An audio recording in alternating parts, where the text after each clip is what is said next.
Halo semuanya, perkenalkan nama saya Pucnara Firdaus dari Bimbingan dan Konseling Fakultas Ilmu Pendidikan dan Psikologi Universitas Negeri Semarang. Kali ini kita akan membahas podcast dengan tema Psikologi Pendidikan untuk Kudu Gen Z.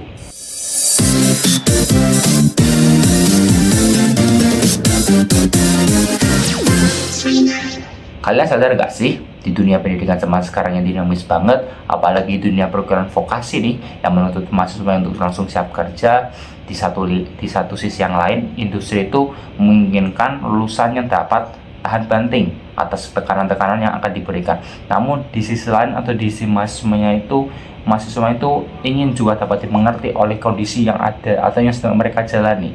Nah, banyak generasi sekarang atau mahasiswa yang baru lulus atau masih menjalani perkuliahan sering sekali dicap sebagai generasi yang sensitif soal mental health, gampang burnout, atau bahkan dicap sebagai generasi strawberry.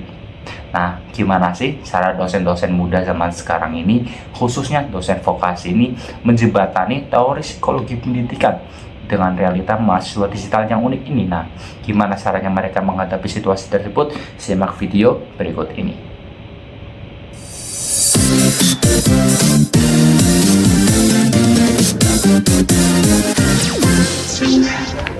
Oke, assalamualaikum warahmatullahi wabarakatuh. Perkenalkan, nama saya Pucnara Firdaus dengan NIM 25010040069 dari jurusan Bimbingan dan Konseling Fakultas Ilmu Pendidikan dan Psikologi Universitas Negeri Semarang. Untuk menuntaskan tugas proyek di mata kuliah Psikologi Pendidikan, kali ini saya akan membuat video podcast dengan narasumber. Mungkin bisa diperkenalkan terlebih dahulu. Oh iya, saya nama Uripah Yuningsih, dosen vokasi Universitas Negeri Surabaya.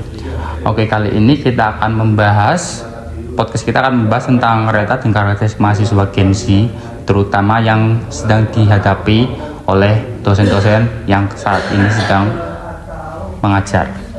Mungkin langsung dari pertanyaan pembuka dulu ini. Dengan Ibu Uripah Yuningsih, saya ingin bertanya, kira-kira apa sih yang mendasari Ibu untuk menjadikan diri Ibu ini dosen?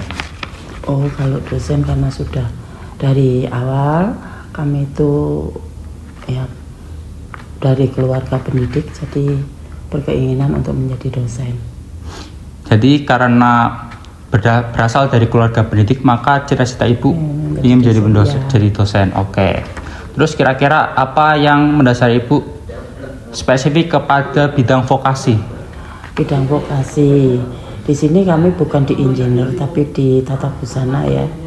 Tata busana karena di Universitas Negeri Surabaya itu ada departemen atau fakultas vokasi yang terdiri dari berbagai program studi, salah satunya program studi tata busana. Dan kami itu berasal dari S1 Pendidikan Tata Busana yang transfer ke bidang vokasi tata busana yang sekarang menjadi Prodi Desain Fashion.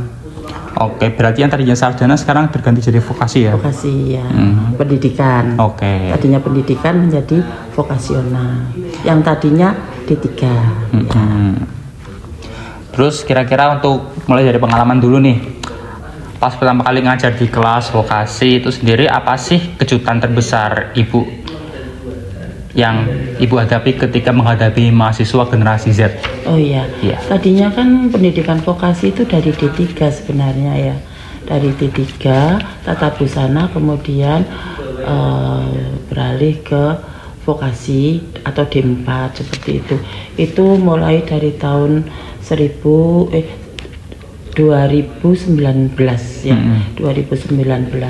Jadi kami tadinya mengajar S1 baik D3 itu di pendidikan tata busana, sedangkan untuk di vokasi pas mengajar pada generasi atau Gen Z itu sebenarnya hampir sama ya, baik-baik aja. Hanya saja kalau generasi Z itu memang semuanya itu bisa dikatakan melek teknologi, tetapi untuk hal-hal tertentu itu ada kekurangannya menurut kami ya, di mana mungkin sosialisasi untuk yang di dunia nyata itu mungkin sangat kurang. Kemudian juga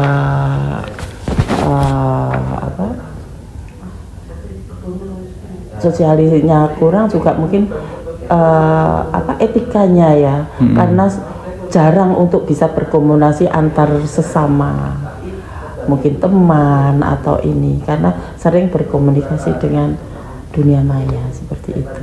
Oke, sebenarnya kita tahu ya Ibu Uripa Yuningsih, kuliah vokasi itu kan padat dengan praktek ya. Menurut Ibu sendiri itu benar nggak sih mitos kalau anak generasi Z itu fisiknya mau kerja keras atau mentalnya gampang kena?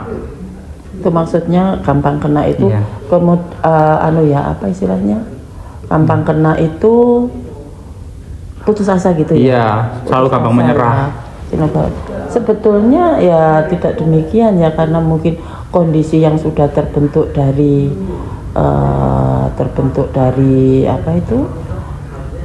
sering dengan adanya mungkin dipermudah ya dengan adanya komunikasi yang gampang, kemudian mendapatkan informasi-informasi yang gampang. Jadi mungkin anak generasi Z itu karena ada kemudahan-kemudahan jadi mager begitu ya, males gerak sebenarnya. Tetapi untuk yang lain sih bisa diupayakan selama tidak meninggalkan etika dan sosial tadi. Kira-kira kan anak-anak sekarang kan apa-apa kan serba instan karena teknologi ya Bu. Nah, gimana sih dampaknya ke ketahanan mereka pas ngerjain suatu praktek yang butuh proses yang lama sekali? Sebetulnya beberapa mahasiswa itu yang tekun itu ya banyak Mas, tetapi ada beberapa yang sudah terlanjur magang dan hanya mengandalkan yang cepet-cepet itu, jadi kadang-kadang mereka cepat putus asa. Ya, kalau tertimpa tekanan-tekanan yang mungkin kan permintaannya cepat selesai, yang enak seperti itu. Jadi kalau ada tekanan itu rapuh kalau menurut saya itu. Ya, seperti yang kita tahu ya Bu, dunia kerja di zaman sekarang itu kan keras ya. Nah, gimana sih cara Ibu sendiri itu ngelatih daya juang mahasiswa yang Ibu ajari itu lewat tugas-tugas praktik yang ada di kampus? Kalau tugas-tugas kan memang sudah dipersiapkan ya. Jadi tugas-tugas yang sekarang di samping mungkin bagaimana, karena kalau melihat sekarang kan apa-apa serba mahal ya. Jadi kalau di kampus karena terkait dengan bidang studio kan pembuatan busana dan lain sebagainya, kita menekankan pada proses-proses yang mendasar ya, supaya mahasiswa itu lebih mampu untuk bisa mengembangkan tanpa memberikan tugas-tugas yang sangat berlebihan. Jadi yang pertama adalah dasar-dasar yang cukup, kemudian baru pengembangan yang dari berbagai macam segi gitu. Ya, itu. Nah, lalu gimana sih Ibu ketika menghadapi mahasiswa yang kedapatan memiliki kecemasan yang berlebihan pada saat ingin melaksanakan ujian magang? Nah, di sini ujian magang kalau di tempat kami itu kan ada ini Mas, ada waktunya kapan harus magang, harus apa saja mata kuliah yang harus sudah diambil, kemudian sudah lulus apa tidak, ini sebagai bekal pada saat akan magang begitu, sehingga pada waktu di industri nanti mahasiswa bisa melaksanakan tugas dengan baik. Di samping memang di tempat magang sendiri itu bisa mengimplementasikan apa yang sudah diterima di kampus seperti itu. Ya, jadi sesuaikan dengan kurikulum dan mungkin semesternya. Kalau memang belum mampu ya belum diloloskan untuk bisa ikut magang. Itu ada aturannya. Terus bagaimana sih cara Ibu sendiri itu menumbuhkan rasa tanggung jawab dan disiplin seperti tentang tepat waktu tanpa harus memakai gaya mengajar yang bisa disebutkan galak lah? Nah, biasa orang mengatakan kalau mahasiswa melihat mahasiswa itu galak, tapi belum tentu, karena Gen Z itu mahasiswa angkatan itu kan sudah terbiasa dengan apa-apa yang instan, mudah didapat dan seterusnya, ya memberikan semangat kepada mereka bagaimana untuk bisa menuntaskan kuliah tepat waktu, ya harus menjalankan aturan yang sesuai dengan kurikulum, termasuk setiap kali mata pembelajaran ada kontrak ya, bagaimana pembelajaran ini akan dilakukan dengan kesepakatan antara mahasiswa dan dosen seperti itu. Jadi harus tahu kapan harus, misalkan boleh sih telat, tetapi ada telat harus berapa menit, kemudian pakaian harus bagaimana untuk mendisiplinkan mahasiswa begitu. Oke, terus ada cerita atau pengalaman tidak Bu ketika mahasiswa dilepas untuk magang ke industri, kira-kira apakah mahasiswa tersebut pernah curhat gitu ke ibu itu tentang pernah curhat tentang apa sih keluh kesah dia apa yang dihadapi, terus bagaimana cara ibu sebagai dosen menanggapi hal tersebut? Kalau yang di industri terus curhat itu memang ada beberapa, karena karakteristik dari industri itu sendiri kan, karena banyaknya mahasiswa, ada yang mahasiswa itu memilih industri sendiri, ada yang memang industri itu sudah ada dari prodi seperti itu. Nah, pada saat mahasiswa masuk itu belum mengetahui secara detail bagaimana satu keadaan ya, atau pelaksanaan atau proses yang ada di industri itu seperti apa. Kemudian juga ada yang pada saat tertentu, misalkan karena ini produksi pakaian ya, pada saat tertentu pas hari-hari sibuk itu juga akan ada perlakuan khusus, yaitu biasanya itu diberi jam lembur yang sangat banyak ya. Ini mesti mahasiswa itu komplain, apalagi generasi Z untuk pembelajaran ataupun pengalaman ya, atau pekerjaan yang ada di industri itu merasa itu sangat berat ini karena lembur-lembur dan seterusnya. Nah, di dalam istilahnya pengajuan proposal pada saat di industri ada waktu berapa lama mahasiswa itu praktek, ini harus diikut sertakan, jadi harus dihitung seperti itu, sehingga tidak mengalami mahasiswa yang merasa tidak mendapatkan keadilan karena waktunya di tempat saya kok panjang, di tempat lain kok pendek, seperti itu. Dengan seperti itu kan mahasiswa nanti, oh iya, tidak apa-apa, saya itu lemburan tapi waktunya lebih pendek harinya, seperti itu. Kalau dihitung per jam, ya per jamnya seperti itu. Jadi itu solusi bagaimana untuk mahasiswa-mahasiswa yang ada tekanan kerja yang sangat panjang di industri, dan di industri pun akan bisa menerima karena pada saat masuk ke industri sudah ada perjanjian yang ada di proposal tersebut, sehingga masing-masing mendapatkan keadilan baik di industri maupun di mahasiswa. Berarti modelnya tuh sama kayak potong gitu ya, jatah kerja? Iya, karena bukan hari, bukan bulan, tetapi berapa jam dia praktek. Seperti itu. Nah, itu sangat menguntungkan kedua belah pihak. Terus kadang ada nih mahasiswa yang ngerasa minder atau salah jurusan ketika berkuliah di vokasi karena gengsi. Kira-kira pendekatan psikologi seperti apa sih yang Ibu lakukan untuk menaikkan self-esteem mereka? Nah, sebenarnya ada yang salah ya. Kadang kalau sudah salah itu kan malasan untuk ini. Jadi banyak sih mahasiswa, aduh kok saya salah. Pertama kali kalau saat menangani mahasiswa ini juga terkait dengan DPA barangkali ya, mesti saya ditanyakan, terutama kami mesti menanyakan adakah yang salah pilih jurusan atau mungkin karena dipaksa oleh seseorang, ada enggak? Nah, kalau memang Anda itu terpaksa dan Anda sampai saat ini berada di vokasi ini merasa terpaksa, nah Anda lebih baik saat ini pun harus mundur. Tetapi kalau kira-kira Anda itu tidak terpaksa, ya lanjut.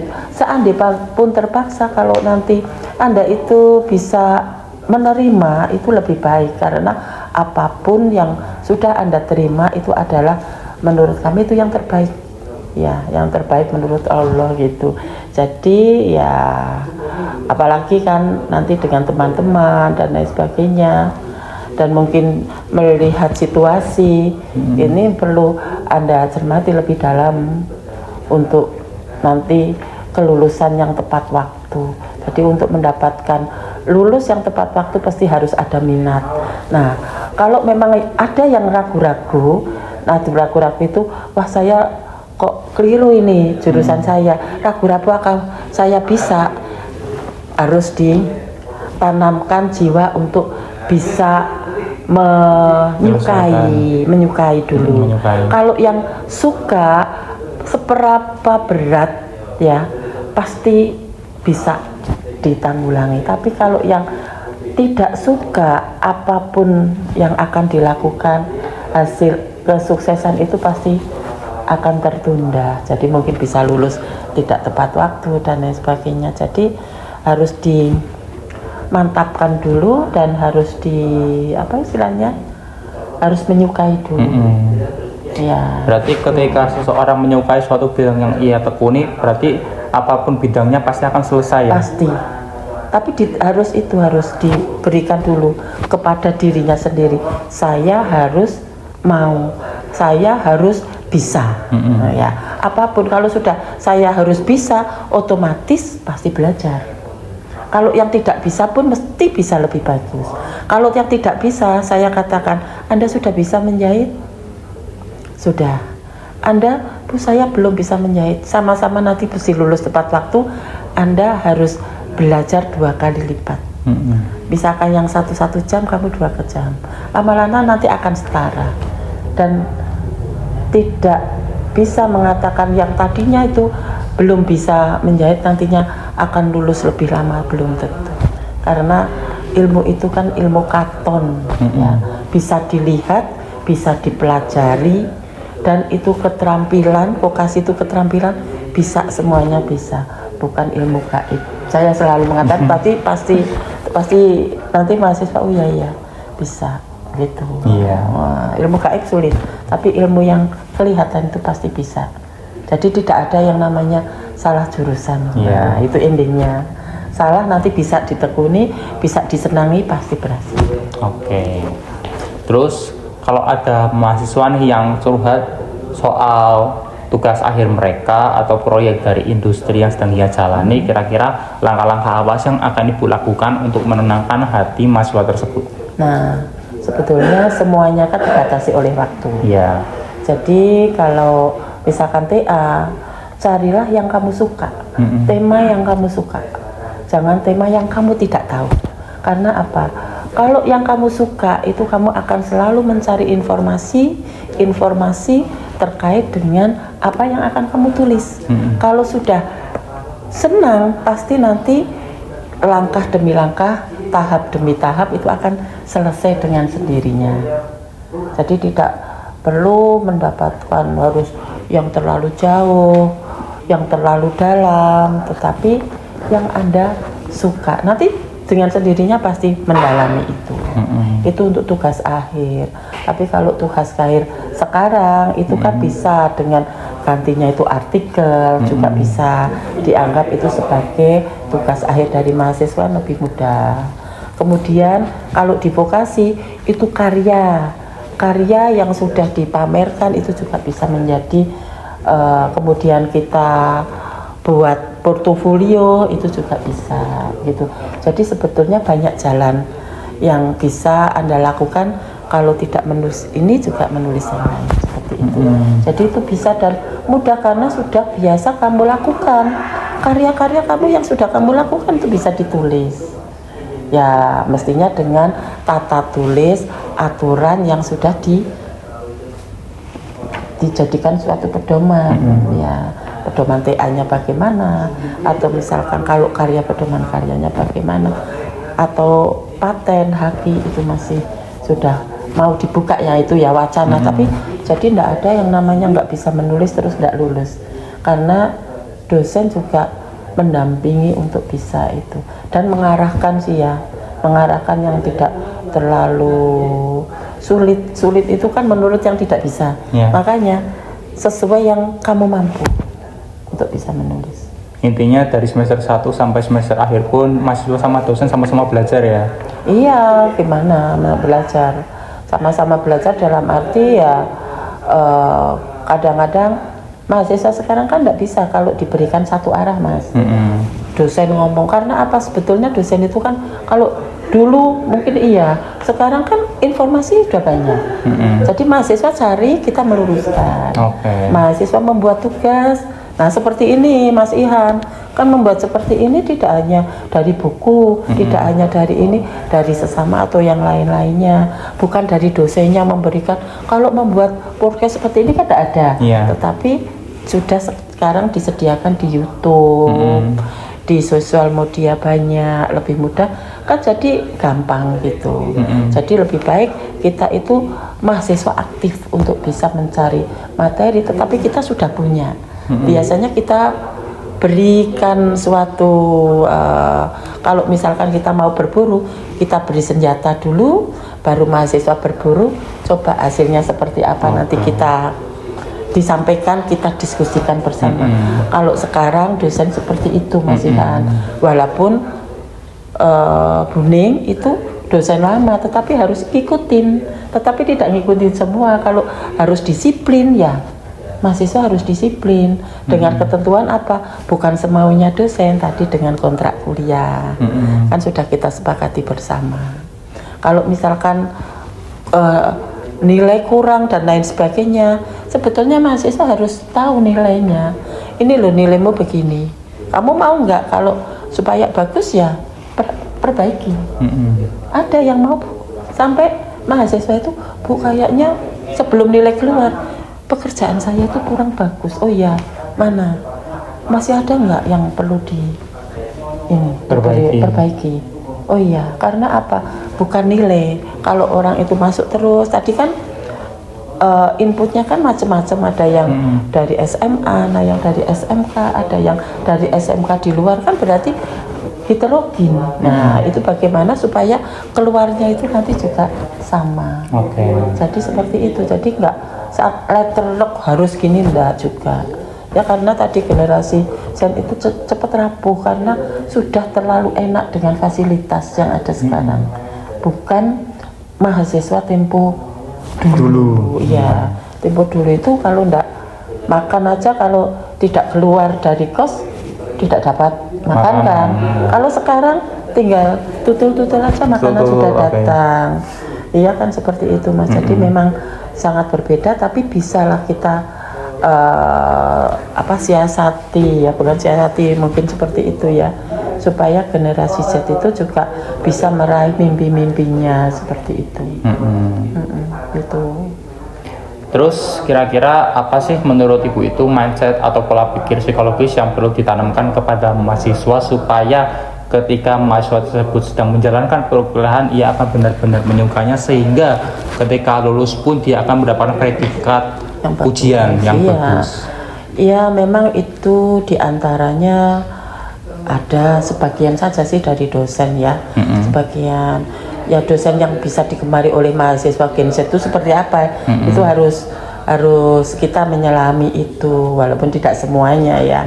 Kemudian memang mahasiswa harus menanamkan kedisiplinan, itu penting dimanapun, entah itu generasi apapun.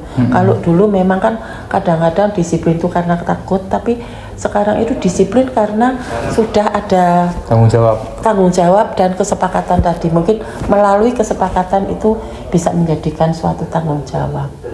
Jadi kita satu, mahasiswa harus tetap disiplin dan juga menjaga etika dan moral itu dengan sesama, karena kita melihat bahwa sekarang kalau dulu misalkan di transportasi atau apa ya, pasti kita mesti bertanya, ngobrol. Sekarang kadang tidak ada cara seperti itu. Kita ngobrol dengan yang jauh-jauh, yang dekat itu malah tidak bisa ngobrol. Tidak disapa pun kadang tidak. Nah, itu bagaimana menjadi generasi Z yang tetap ngobrol dengan yang jauh tapi minimal ya nuwun sewu dan mungkin bisa menyapa, mau tindak mana dan seterusnya. Itu perlu karena di samping kita ada orang.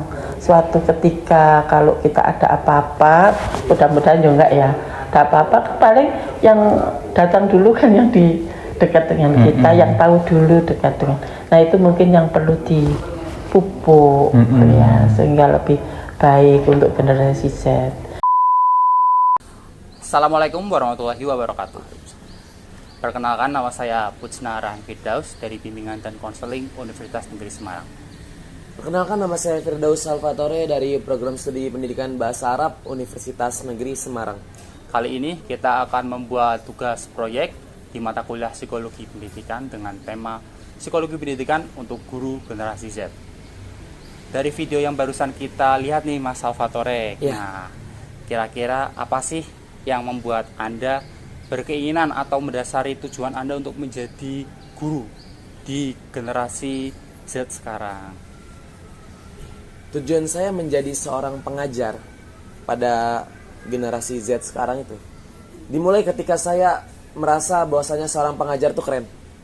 Ketika saya duduk di bangku sekolah dasar atau SD, saya diajarkan oleh seorang guru yang menurut saya itu cara mengajarnya sangat keren, bagus sekali. Dan saya merasa, apakah saya ingin menjadi seorang guru seperti dia? Apakah saya ingin menjadi seorang guru yang keren? Di situ saya mulai menanamkan pada diri saya bahwasanya saya ingin menjadi pengajar sesuai dengan guru yang saya lihat. Karena saya melihat guru tersebut, beliau bisa memberitahu hal yang tidak tahu kepada saya, membukakan jalan pengetahuan kepada saya, dan menurut saya itu sangat keren. Di situ saya mulai terbentuk hati saya, bahkan niat saya untuk menjadi seorang pengajar. Dan saya merasa pula negeri ini butuh seorang pengajar yang baik. Seperti itu. Oke, jadi yang mendasari alasan Anda untuk menjadi pendidik adalah melihat bahwasanya figur guru di mata Anda itu sangatlah keren. Betul banget. Oke, langsung saja kita mulai dari pertanyaan pertama, yakni analisis apa sih yang barusan kita tonton dari video barusan. Nah, yang pertama mungkin kita langsung saja ya. Ya, siap. Langsung saja. Kira-kira nih dari video yang barusan kita tonton tadi, dari narasumber Ibu Urip Wayuningsih sebagai narasumber di dosen vokasi Universitas Negeri Surabaya di Prodi Tata Busana. Apa sih keilmuan psikologi pendidikan yang akan Anda terapkan sebagai generasi Z ketika menghadapi siswa atau pelajar yang bermasalah?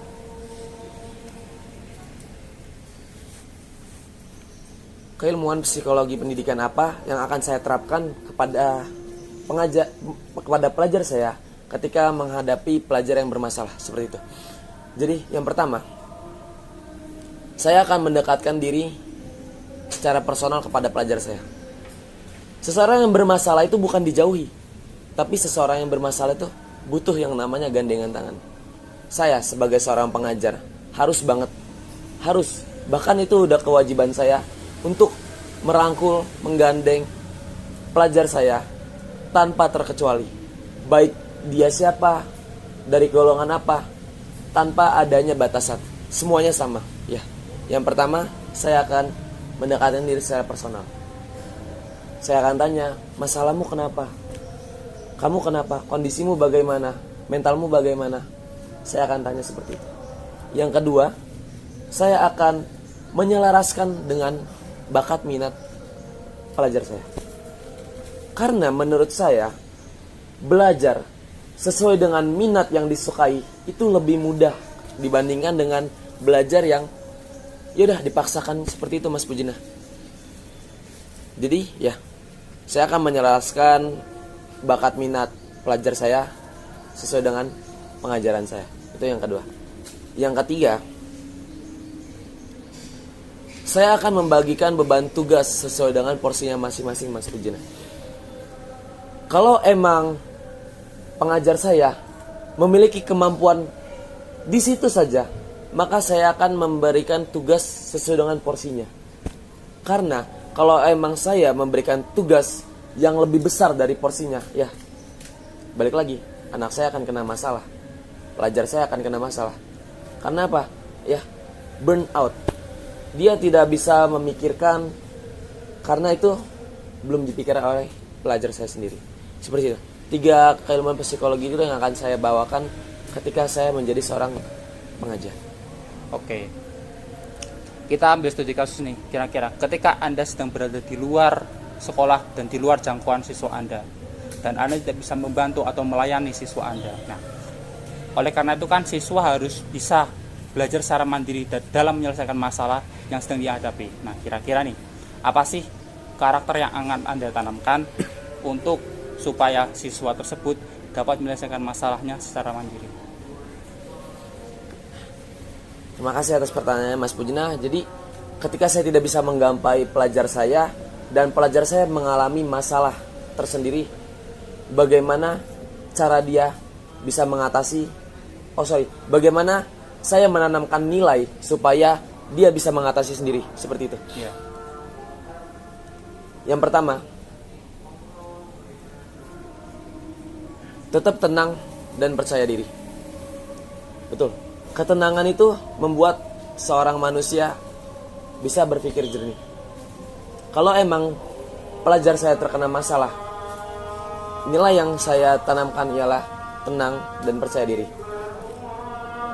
Pahami masalahmu, pahami kondisimu, tetap tenang, bahwasannya masalah itu bisa diselesaikan.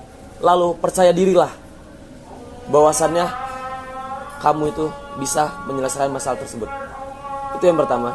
Yang kedua, jikalau emang tidak bisa menyelesaikan masalahnya sendiri atau tidak bisa menemukan solusi yang dibutuhkan untuk menangani masalah tersebut, Mas Pujina, silakan cari orang yang lebih profesional. Karena kita itu tidak sendirian.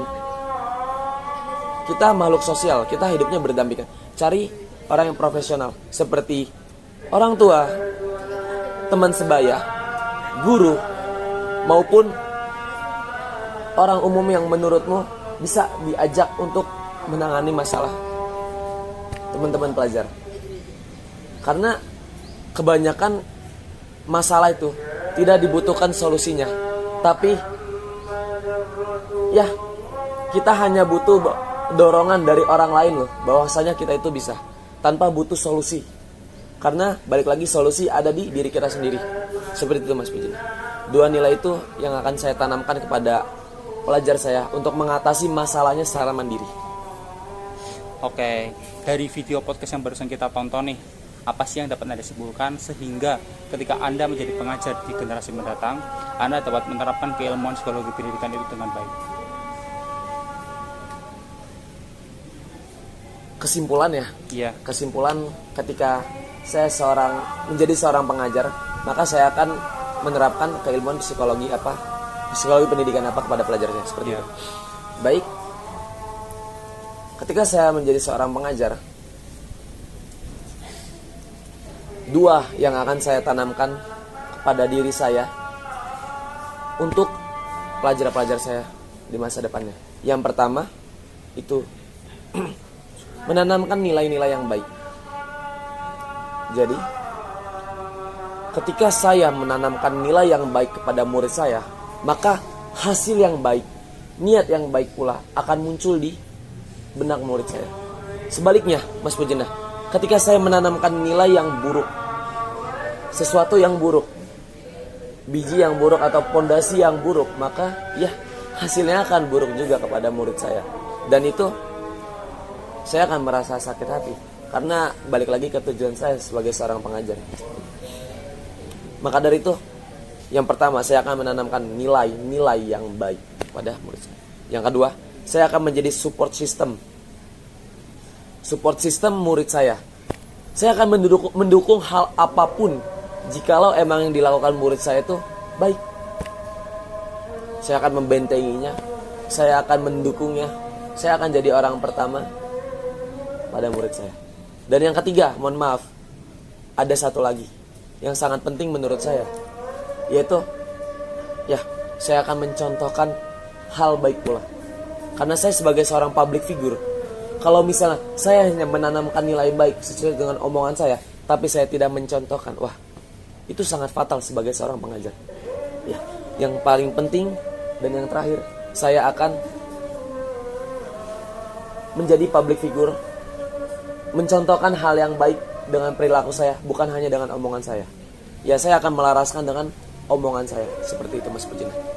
3 nilai itu yang akan saya bawakan ketika saya menjadi seorang pengajar. Oke, terima kasih Mas Salvatore atas kesempatan dan waktunya dalam video podcast kali ini ya, untuk menuntaskan video proyek di tugas mata kuliah Psikologi Pendidikan. Saya Pusnaren Firdaus, mohon maaf apabila ada kesalahan dari kata maupun perilaku atas barusan yang saya sampaikan. Mungkin bisa kita akhiri saja ya videonya pada kali ini.